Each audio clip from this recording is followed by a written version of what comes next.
అరణ్యానికి సింహం రాజు అయితే కుటుంబానికి రాజు తండ్రే. కుటుంబానికి రాజు తండ్రే అని అంటంతో అదేదో అధికారం అనుకునేరు గాక. నాయకత్వం ఎప్పుడు అధికారం కాదు, బాధ్యత.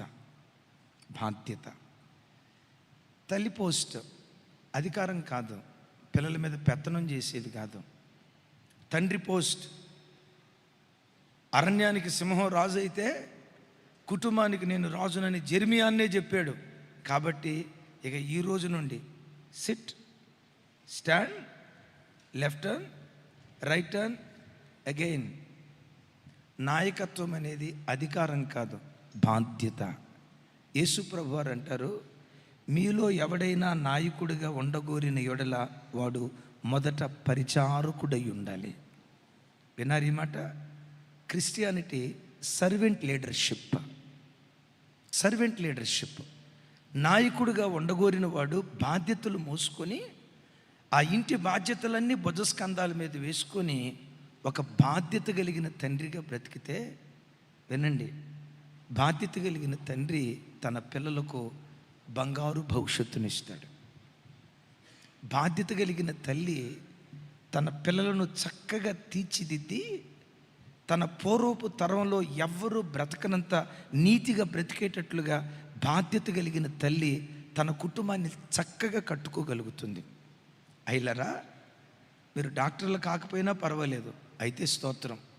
కలెక్టర్లు కాకపోయినా పర్వాలేదు, అయితే దేవునికి స్తోత్రం. లక్షాధిపతులు కాకపోయినా పర్వాలేదు, కోటీశ్వరరాలు కాకపోయినా పర్వాలేదు, మీ అన్నగా, మీ తోబుట్టుగా నా చేతులెత్తి దండం పెట్టి ప్రతి బిడ్డకు చెప్తున్నాను, ఒక బాధ్యత కలిగిన తండ్రిగా నువ్వు బ్రతకాలి, ఒక బాధ్యత కలిగిన తల్లిగా బ్రతకాలి. ఈ వాక్యం వింటూ, ఆహా, ఈరోజు ప్రసంగం అంతా మా నాన్నకే, ఈరోజు ప్రసంగం అంతా మా నాన్నకే, నేను హాయిగా నిద్రపోవచ్చు అని అనుకునేవు కాక, తమ్ముడా, ఈనాటి కొడుకు రేపు తండ్రి కాడా? ఈనాటి కూతురు రేపు తల్లి కాదా? ప్రతి బిడ్డ గమనించండి, ఒక తల్లి తండ్రి చక్కటి అడుగులు వేస్తే వాళ్ళు వ్యక్తులు కాదు, భవిష్యత్తులో అందమైన వ్యవస్థను వాళ్ళు నిర్మించబోతున్నారు. ఇద్దరు వ్యక్తులు నాకు బాగా తెలుసు, ఇద్దరి చరిత్ర నాకు బాగా తెలుసు. వాళ్ళు ఎట్లా పుట్టారు, ఎలా పెరిగారు, ఎలా చచ్చిపోయారు, వాళ్ళ ముగింపు ఏమైంది, ఆ తర్వాత వాళ్ళ సంతతి ఏమైంది, రెండు కుటుంబాల చరిత్ర నాకు బాగా తెలుసు. ఆయన పుట్టడంతో మంచి భిక్షాటుగా పుట్టాడు, మంచి డబ్బున్న ఇంట్లో పుట్టాడు, ఇంకా చెప్పాలంటే మంచి సౌండ్ పార్టీలో పుట్టాడు. ఏ పార్టీ? మంచి సౌండ్ పార్టీ. వాళ్ళ నాన్న భాగ్యవంతుడు, మామూలుడు కాదు. ఆ ప్రాంతంలో వాళ్ళ గోత్రాలలోనే భాగ్యవంతుడు. ఆ భాగ్యవంతుడు కడుపుని అబ్బాయి పుట్టాడు. భాగ్యవంతుడు కడుపును పుట్టడం మాత్రమే కాదు, ఇతనికి ప్లస్ పాయింట్ ఏంటో తెలుసా? అందరికంటే మహాయత్తరి. ఏ వ్యక్తి అయినా ఆ దేశంలో ఉన్న వ్యక్తులు ఇతని భుజాల దగ్గరికే వచ్చేవాళ్ళు. ఎత్తుకెత్తు, డబ్బుకు డబ్బు, అంతేనా, అందానికి అందం. ఆ రోజుల్లో ఆ దేశంలో ఉన్న ప్రజల్లో అతని అంత అందగాడు ఇంకెవరూ లేరట. అంత గొప్ప అందగాడు. విచిత్రం, వాటికి తోడుగా ఏదో అంటారు కదా, కలిసి వచ్చే కాలానికి ఏదో అంటారు కదా, చెప్పండి అమ్మా, కలిసి వచ్చే కాలానికి నడిచొచ్చే కొడుకు పుడతాడట. అంటే వాడిని 5 సంవత్సరాలు పెంచాల్సిన అవసరం లేకుండా పుట్టటం వాడు నడవటం స్టార్ట్ చేస్తాడట. అన్నట్లుగా కలిసి వచ్చే కాలానికి నడిచొచ్చే కొడుకు పుట్టినట్లుగా ఈ భాగ్యవంతుడికి రాజరికం వరించింది. భాగ్యవంతుడు రాజు అయ్యాడు, తప్పటడికి లేచాడు. బ్రతకాల్సిన రీతిలో బ్రతకల. బాధ్యత కలిగిన రాజుగా బ్రతకలేదు, బాధ్యత కలిగిన తండ్రిగా బ్రతకలేదు, బాధ్యత కలిగిన నాయకుడిగా బ్రతకలేదు, బాధ్యత కలిగిన యజమానుడిగా బ్రతకలేదు. బాధ్యత తప్పి ప్రవర్తిస్తే తాను చంపబడ్డాడు, తన కొడుకులు చంపబడ్డారు. తన వంశావళిలో పుట్టిన మనమడు భిక్షాందేహి అనంటూ భిక్షమడుక్కుంటున్నాడు. 2 కాళ్ళు కోల్పోయాడు, అవిటివాడైపోయాడు. భిక్షాందేహి అని భాగ్యవంతుని మనమడు, ఒక రాజు యొక్క మనమడు 2 కాళ్ళు కోల్పోయి అవిటివాడై భిక్షాందేహి అని అడుక్కుంటున్నాడు. అరే, ఇంత భాగ్యవంతమైన కుటుంబం ఎందుకు ఇట్లయిపోయింది? ఒక్క వ్యక్తి వేసిన తప్పటడుగు వ్యవస్థ కుప్పలా కూల్చింది. ఆయన తర్వాత ఇంకొక ఆయనేం భాగ్యవంతుని కుమారుడు కాదు, ఈయన ఉన్నట్లుగా ఎత్తరి కాదు, అజానుబాహుడు కాదు, అందగాడు కాదు. ఈయన పరిస్థితి ఏంటంటే గొర్రెల దొడ్డిలో ఉన్నాడు. గొర్రెల దొడ్డిలో ఉన్న ఈ వ్యక్తిని దేవుడు బయటికి పిలిచాడు. ధనవంతుణ్ణి పిలిచాడు, దరిద్రుణ్ణి పిలిచాడు. క్రైస్తవ సంఘమా, నేను ప్రకటించే ఈ దేవుడు దయగల దేవుడు. ఈ దయగల దేవుడు అందరికీ అవకాశం ఇస్తాడు. నేను వీళ్ళకి మాత్రమే అవకాశం ఇస్తాను, దేవుడు అగ్రిమెంట్ చేసుకోడు. ఈ కులస్తులకు మాత్రమే అవకాశం ఇస్తా, ఈ దేశస్తులకు మాత్రమే అవకాశం ఇస్తా, ఈ అబ్బాయికి మాత్రమే అవకాశం ఇస్తానని కొంతమందితోనే దేవుడు అగ్రిమెంట్ చేయడు. దయగల దేవుడు, మనమందరం ఆయన పిల్లలం కనుక అందరికీ దేవుడు అవకాశం ఇస్తాడు. గొర్రెల దొడ్డిలో ఉన్నవాడికి అవకాశం ఇచ్చాడు. గొర్రెల దొడ్డిలో నుంచి బయటకు వచ్చాడు, రాజయ్యాడు. రాజైన తర్వాత మరెక్కువ భక్తిగా బ్రతకటం ప్రారంభించాడు, మరెక్కువ నీతిగా బ్రతకటం ప్రారంభించాడు.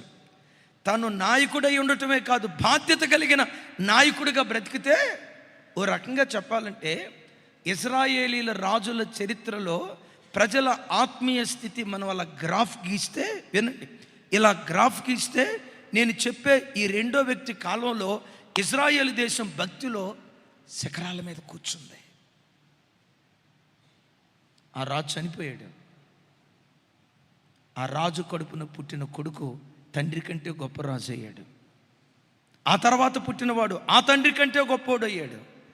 అదే వ్యక్తి వంశావళిలో నుండి లోకరక్షకుడైన యేసు క్రీస్తు ప్రభువారు ఉద్భవించారు. ఇంతకీ నేను చెప్పిన 2 రాజులు ఎవరు? సౌలు.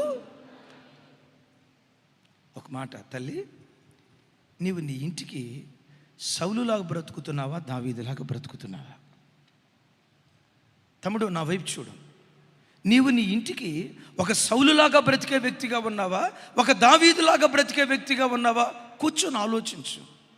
యవన బిడ్డల్లో ఎవరైనా, దైవ సేవకునిగా దేవుని ప్రతినిధిగా చెప్తున్నాను, ఏమండి, నేను ఎలా బ్రతకాలనుకున్నాను అలా బ్రతుకుతా. ఈ నీతిగా బ్రతకటం నాకు కుదరదు. మై లైఫ్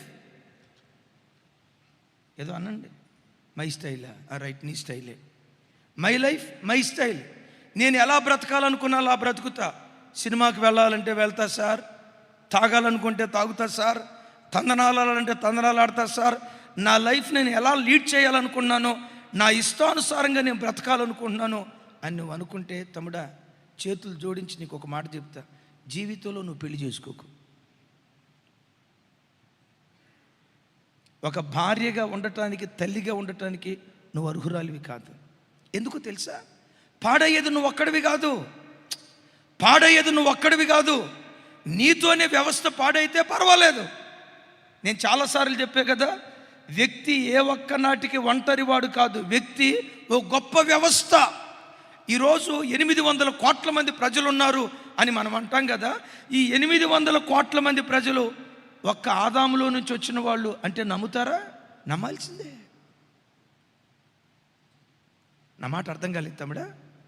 800 కోట్ల మంది ప్రజలు ఎంతమందిలో నుంచి వచ్చారు? ఒక్క ఆదాములో నుంచి. అంటే విను, నీలో నుంచి భవిష్యత్తులో ఒక గొప్ప వ్యవస్థ. ఈ గొప్ప వ్యవస్థ అంతా దేని మీద ఆధారపడి ఉందో తెలుసా? నీ మీద ఆధారపడి. అల్లరి చిల్లరగా బ్రతకాలని నువ్వు అనుకుంటే, నా ఇష్టం వచ్చిన అమ్మాయితో తిరగాలి, నాకు ఇష్టం వచ్చిన అబ్బాయితో తిరగాలి, భర్త బాంధవ్యానికి నేను కట్టుబడి ఉండను, ఒక భార్యకు ఒక స్త్రీకి నేను బద్ధుడునై ఉండును, నేను ఎలా బ్రతకాలనుకున్నానో అలాగే బ్రతుకుతాను అని అనుకున్నావా? నేను తాగాలనుకుంటే తాగుతా, కొడుకుల జోలు నాకెందుకు, కూతురు జోలు నాకెందుకు, పిల్లల జోలు నాకెందుకు అని బాధ్యత లేని వాడిగా నువ్వు బ్రతికే మనస్తత్వం అయితే, నా చేతులు జోడించి దండం పెట్టి చెప్తున్నా, ఇంకొక ఆడపిల్ల గొంతు కొయ్యకుండా ఉండునట్లుగా పెళ్లి చేసుకోకు. తిరుగు, పూలరంగల్లాగా తిరుగు పూలరంగల్లాగా తిరుగు. అలాంటి స్థితిలో నువ్వు బ్రతికేటట్టుంటే తల్లి, ఇంకొక అబ్బాయి గొంతు కోయొద్దమ్మా. ఇంకొక అబ్బాయి గొంతు కాదు, పిల్లలు గొంతు కోసే చెడ్డ తండ్రిగా చెడ్డ తల్లిగా మిగిలిపోతావు. అరణ్యానికి రాజు సింహం అయితే కుటుంబ వ్యవస్థకు సింహం తండ్రి. అంటే కుటుంబంలో తండ్రి ఎలా బ్రతకాలి? ఒక సింహంలాగా బ్రతకాలి. సింహం ఎప్పుడైనా చూడండి, వెనక జింకలు ఉన్నాయి, మేకలు ఉన్నాయి, గొర్రెలు ఉన్నాయి, జిరాఫీలు ఉన్నాయి, ఏనుగులు ఉన్నాయి.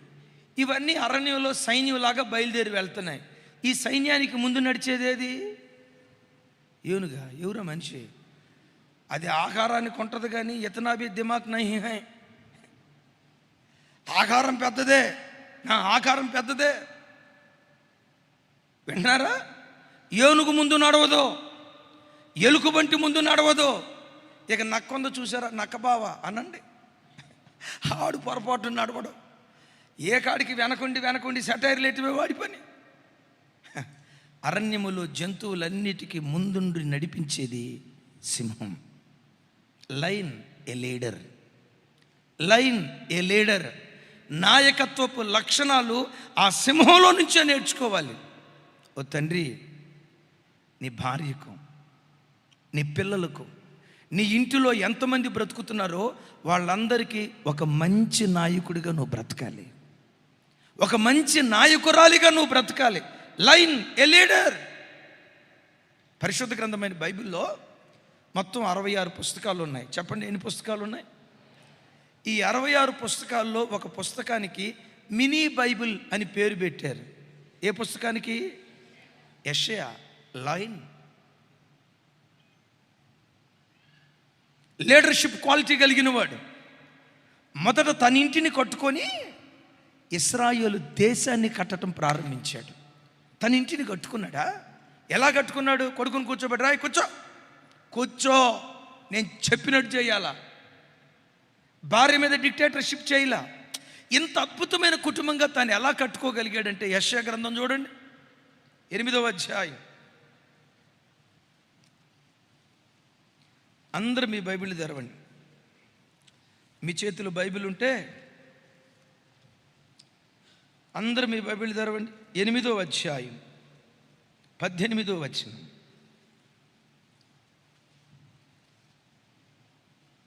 18వ వచనం నాతో కలిసి. ఇదిగో నేనును యెహోవా నాకు ఇచ్చిన నా పిల్లలను సియోను కొండల మీద నివసించు సైన్యములకు అధిపతికు యెహోవా వలని సూచనలుగాను మహత్కార్యాలుగాను ఇశ్రాయేలీల మధ్య ఉన్నాము. నా వైపు చూడండి, ఏమంటాడు? నాతో కలిసి అన్నాడు, ఇదిగో నేనును యెహోవా నాకు ఇచ్చిన నా పిల్లలను సియోను కొండల మీద నివసించు సైన్యములకు అధిపతికు యెహోవా వలన సూచనలుగా మహత్కార్యాలుగా ఉన్నాము. నా పిల్లలు సూచనలుగా ఉన్నారు, నా పిల్లలు మహత్కార్యాలుగా ఉన్నారు. అయ్యా, నీ పిల్లలు ఎందుకు సూచనగా మహత్కార్యంగా ఉన్నారు? మొదట నేనున్నాను గనుక నా అడుగుజాడలను నా పిల్లలు వెంబడించారు. ఇదిగో నేనును. ఒక మంచి నాయకుడు ఎప్పుడు, ఓ మంచి నాయకురాలు ఎప్పుడు మందకు మాదిరిగా బ్రతుకుతుంది.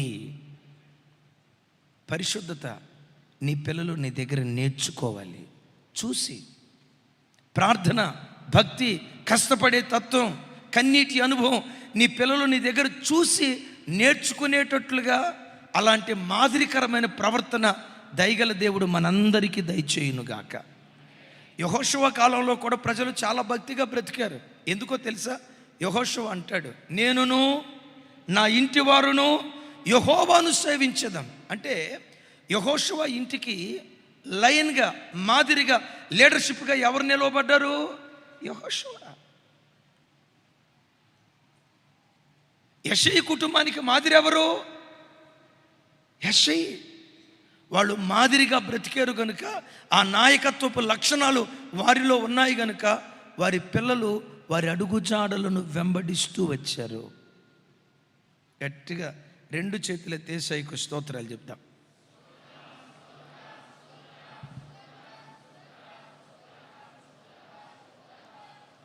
ఆమేన్. ఒక్క మాటలో చెప్పాలంటే, నువ్వు ఏది నీ పిల్లలకు చెప్పినా నువ్వు బ్రతికి చూపించి ఆ తర్వాత చెప్పు. నువ్వు చూపించకుండా చెప్తే ఎన్ని నీతి బాధలు చేసినా, నీ ప్రవర్తనలో కనబడకుండా నీ పిల్లలకి ఎన్ని నీతి మాటలు చెప్పినా ఒకటి కూడా ఎక్కదు. నీ పిల్లలకు నువ్వు చెప్పకుండానే రోజు ప్రొద్దున్నే లేచి 4ంటికి ప్రార్థన చేసుకో, లేవటంతో బైబిల్ చదువుకో. నీ పిల్లలు దగ్గరుండి చూస్తారు. నువ్వు చెప్పకుండానే చిన్న పిల్లలు సైతం తెలియకుండా నేను చూసి వాడు లేవటంతో మొట్టమొదటి దేవుని దగ్గర మోకరిస్తాడు. అయ్యా ఎందుకు మోకరిస్తాడు? ఎందుకు మోకరిస్తారు? చూసి నేనంట, మన పిల్లలు ప్రపంచంలో ఎక్కువగా ఎవరిని చూస్తారంటే మనల్నే చూస్తారు. ఏది చూస్తారో అది కనే అవకాశం ఉంటుంది. అందుకని అయ్యలారా, సింహం లీడర్ అన్నిటికీ ముందుగా నడుస్తున్నట్లుగా ప్రతి ప్రవర్తనలో మన పిల్లలకు మనం మాదిరిగా బ్రతుకుదుము గాక.